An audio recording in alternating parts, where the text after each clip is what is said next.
अस्सलामुअलैकुम, welcome to my YouTube channel. आज के इस वीडियो में हम करेंगे CS 201 practical regular quiz number 3। तमाम स्टूडेंट्स ने इस क्विज को मस्ट सॉल्व करना है ताकि आप अच्छे मार्क्स जो हैं वो गेन कर सकें।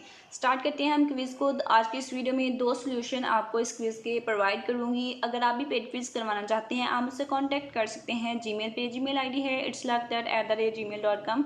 स्टार्ट करते हैं हम MCQs को। इंशाल्लाह मार्क्स जो हैं वो बहुत अच्छे आएंगे।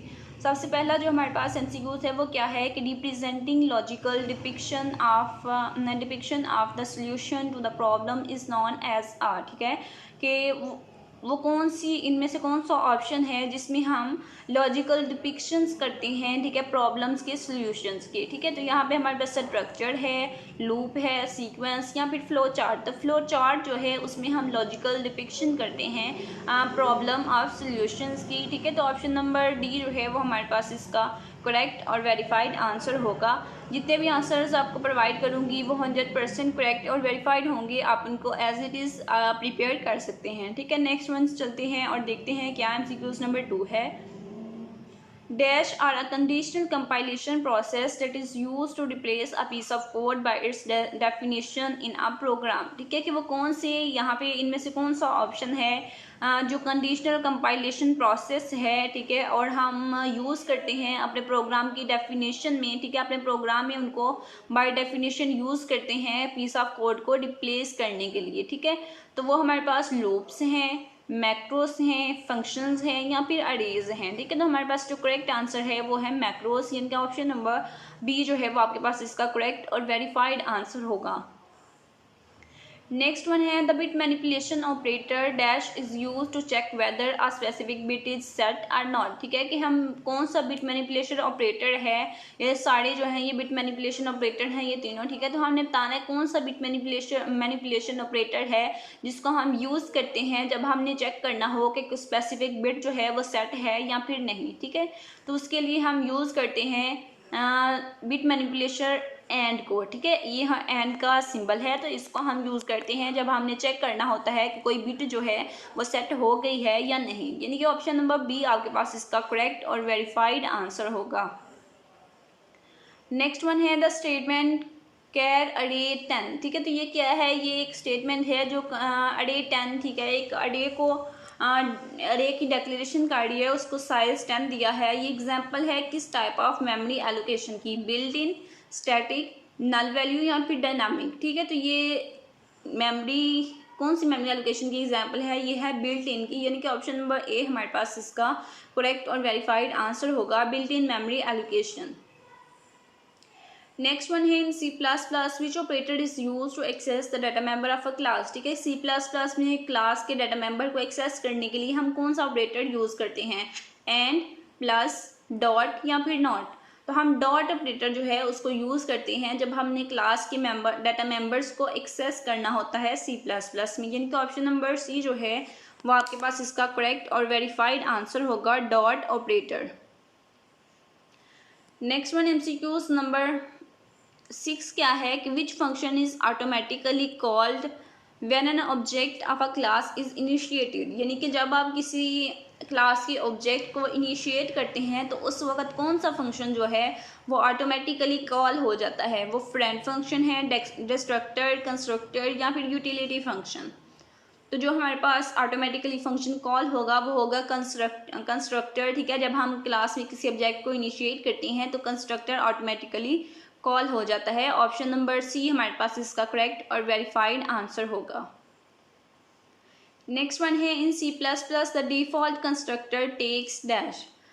C++ में जो डिफ़ॉल्ट कंस्ट्रक्टर होता है, ठीक है, हमारे पास मल्टीपल कंस्ट्रक्टर्स होते हैं C+ में, पैरामीटराइज होता है। ठीक है, तो यहाँ पे जो है ये डिफ़ॉल्ट कंस्ट्रक्टर है। डिफ़ॉल्ट कंस्ट्रक्टर जो है वो कोई भी आर्ग्यूमेंट नहीं लेता। ठीक है, क्योंकि वो डिफ़ॉल्ट होता है। पैरामीटराइज में हम आर्ग्यूमेंट देते हैं इसलिए इसको पैरामीटराइज कहते हैं, लेकिन ये डिफ़ॉल्ट है तो इट्स मीन कि ये कोई भी आर्ग्यूमेंट नहीं लेगा।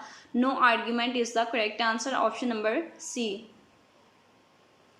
नेक्स्ट वन MCQs नंबर 8 है in C++ the name of the dash is the same as that of a class with the preceding tilde sign. ठीक है, तो ये जो यहाँ पे हमारे पास डिस्ट्रक्टर है और कंस्ट्रक्टर है। कंस्ट्रक्टर और डिस्ट्रक्टर दोनों का नेम जो है वो सेम होता है जो क्लास का नेम है, ठीक है।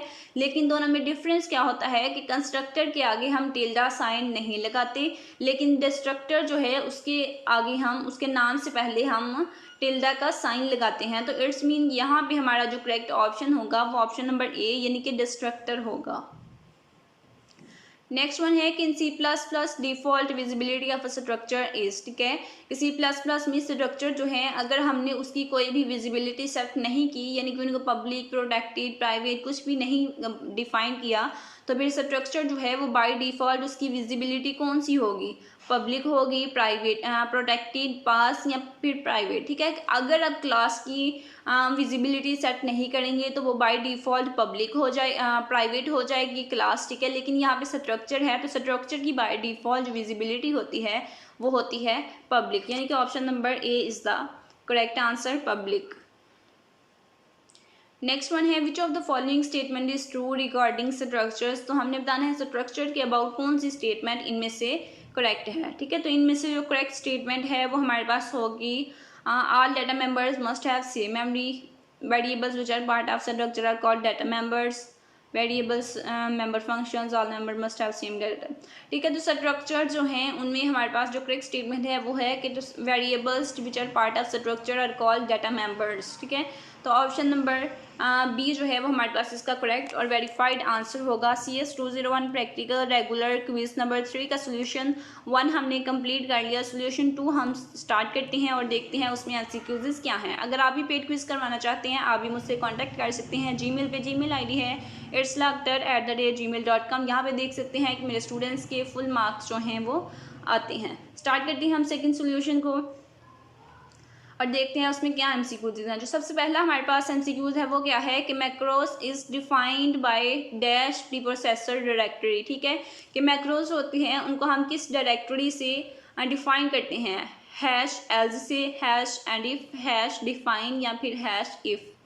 तो मैक्रोस को ऑलवेज हम डिफाइन करेंगे #define से, ठीक है। तो ऑप्शन नंबर हमारे पास जो होगा C वो इसका करेक्ट और वेरीफाइड आंसर होगा #define। Next one MCQs number 2 है in C++ combination of dash and dash functions are used to determine the actual data length of a file, ठीक है। कि C++ में अगर आप फाइल की एक्चुअल डाटा लेंथ को चेक करना चाहती हैं, डिटरमाइन करना चाहती हैं, फाइंड करना चाहती हैं, तो उसके लिए कौन से दो फंक्शंस का कम्बिनेशन आपको चाहिए होता है, ठीक है। Put C, get C, peek C, seek P, tell P, seek G, tell G, ठीक है। तो ये सीक जी और टेल जी हैं, इन दोनों का कॉम्बिनेशन हमें चाहिए होता है फाइल की एक्चुअल डाटा लेंथ को फाइंड करने के लिए। ऑप्शन नंबर C हमारे पास इसका करेक्ट आंसर होगा, seek G and tell G. Next one है dash is the user defined data type. तो कौन सी यूजर डिफाइंड डाटा टाइप है, फंक्शन, कंस्ट्रक्टर, क्लास या फिर पॉइंटर।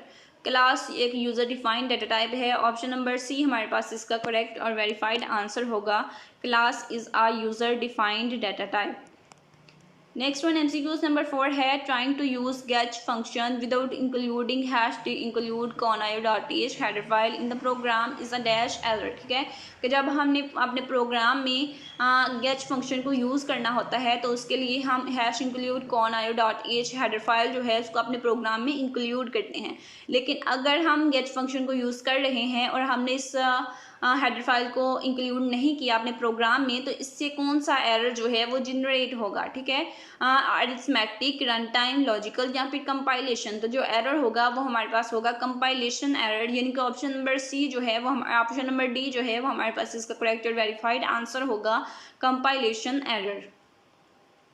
नेक्स्ट वन है where to put inline function during the frequent calling inside the program from multiple source files, ठीक है। कि जब हमने किसी फंक्शन को फ्रीक्वेंटली कॉल करना है तो हम उसको कहाँ पे पुट करेंगे, कहाँ पे राइट करेंगे, तो हम इनसाइड द क्लास राइट करेंगे। ऑप्शन नंबर C जो है वो हमारे पास इसका करेक्ट और वेरीफाइड आंसर होगा, inside the class. Next one again ये MCQs हमारे पास रिपीट हुआ है कंडीशनल कंपाइलेशन वाला, तो इसका आंसर जो है वो हमारे पास होगा मैक्रोस, यानी कि ऑप्शन नंबर C जो है वो हमारे पास इसका करेक्ट और वेरीफाइड आंसर होगा, मैक्रोस। नेक्स्ट वन है in C++ the name of the dash is the same as that of class with the preceding tilde sign. तो ये MCQs भी रिपीट हुआ है, तो ये हमारे पास होगा डिस्ट्रक्टर, यानी कि option number C is the correct answer. Next one है the bit manipulation operator dash is use to set a specific bit. ठीक है, पहले हमने देखा था वो कौन सा ऑपरेटर है जिसका हम यूज़ करते हैं जब हमने चेक करना होता है कि स्पेसिफिक बिट जो है वो सेट है या फिर नहीं। तो वहाँ भी हमने कहा था कि एंड को हम यूज़ करते हैं, लेकिन यहाँ पे हम क्या कर रहे हैं, हम स्पेसिफिक बिट को सेट कर रहे हैं। तो जब हम स्पेसिफिक बिट को सेट कर रहे हैं तो फिर हम यूज़ करेंगे and operator, logical and operator. Option number D is the correct answer.